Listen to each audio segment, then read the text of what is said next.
The argument spilled out into the hallway, echoes of discontent and resentment bouncing off the walls.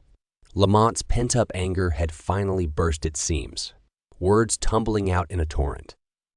"You know, I had dreams too." "Unk," he shouted, the veins in his neck standing out starkly. "I was making it in the hip-hop scene, remember? But I gave all of it up for you." A harsh reality hung in the balance between them, unspoken yet undeniable. Leon, stricken, staggered under the weight of his nephew's words. He grappled for a response, but found none that could soothe the festering wound. In the thick of the heated argument, the hurtful words, the vivid reminiscences, one could almost overlook the shabby wallpaper peeling at the corners, the worn-out rug that had seen better days, the flickering bulb hanging from the ceiling. This was a home that had witnessed their love, their arguments, their shared life. "Is that it, Lamont?" Leon's voice was hoarse, bitter with the realization that their bond had deteriorated. "To this point, you see yourself as some sort of martyr for being here. You think I asked you to sacrifice your dreams." The air was ripe with the stench of unresolved issues, of unspoken hurts, of dreams put aside, and of sacrifices gone unappreciated. It was a testament to the years they'd spent together and the strains their relationship had endured. The silence between them deepened, a tangible void. Then, out of the blue, a startling scream ripped through the air. "Then go, Lamont. Go!" Leon's voice was raw, a desperate cry that resonated throughout the apartment. "Go chase your dreams. I'll just die here, alone." His words echoed ominously, and in that moment, the world seemed to stand still. The tension that had been building for years finally reached its breaking point, leaving behind a silence so profound it was deafening. Lamont, his face white as a sheet, stared at his uncle, a flurry of emotions crossing his features. With one final bitter look, he turned sharply on his heels and stormed out, the door slamming shut behind him with a resounding thud. Leon was left alone in the room, the aftermath of their argument lingering like a bad taste. The silence was thick, heavy, a living entity that filled the room, punctuated only by the erratic tick-tock of the old clock on the wall. The apartment, once filled with laughter and love, now stood as a silent testament to a bond that had been fractured, perhaps irrevocably. In the hollow silence left by Lamont's departure, Leon found himself drowning in a tide of remorse. The argument echoed in his mind, the harsh words reverberating with a sting that lingered.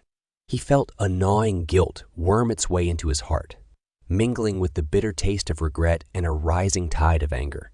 His old heart pounded in his chest, matching the rhythm of the harsh truth that his words had driven his only family away. The apartment seemed larger, lonelier. Shadows stretched and danced along the walls, the soft hum of the old refrigerator, the only companion to his thoughts. The worn-out leather of the armchair felt cold, mirroring the iciness seeping into his old bones.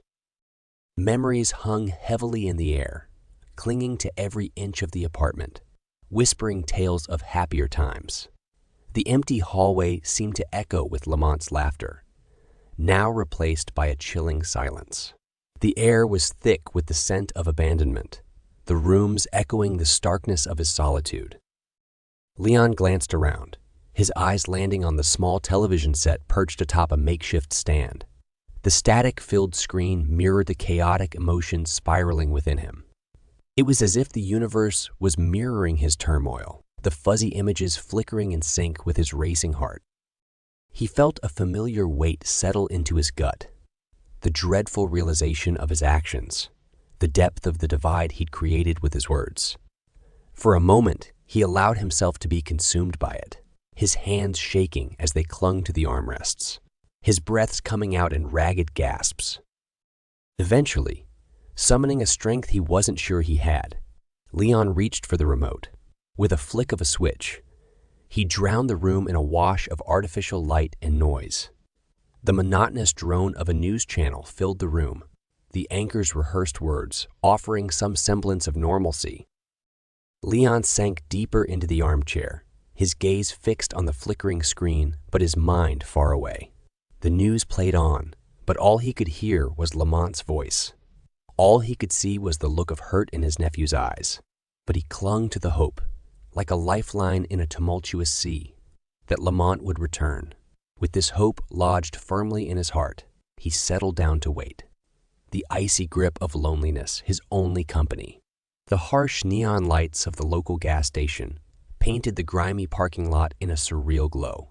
Lamont, his mind still churning over the sharp words that had been flung around earlier, pulled his hood over his head as he entered. The jingling of the entrance bell seemed to echo his own inner turbulence.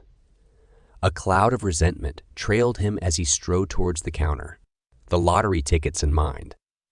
Behind the counter was Carla, a middle-aged woman with tired eyes and a pasted, on smile who seemed to be perpetually chewing gum. "I'd," she said, her tone monotonous, her eyes never leaving the trashy magazine she was reading. Lamont rolled his eyes, his patience running thin. "Carla, you know me," he retorted, his tone laced with frustration. Carla, unperturbed, extended her hand, awaiting the ID. A palpable tension filled the space between them. A silent standoff under the glaring fluorescent lights. With a huff, Lamont pulled out his wallet and tossed his ID onto the counter. Their tense exchange was interrupted by the ominous creaking of the entrance door.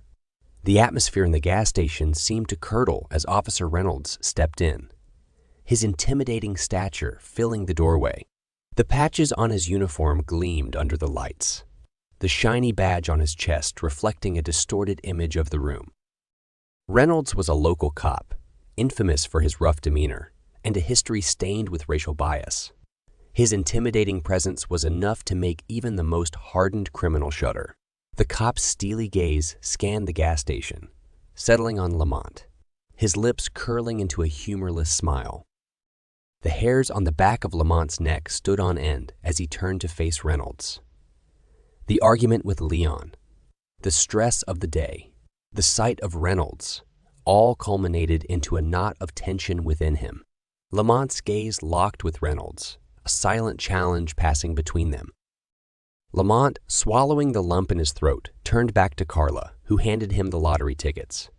As he held them, the gravity of what they represented hit him. Uncle Leon's dream, his own duty, the uncertainty of the future. Unbeknownst to him, this transaction was the fuse being lit to a dangerous turn of events. The silent gas station became the stage of an impending confrontation, a powder keg awaiting a spark.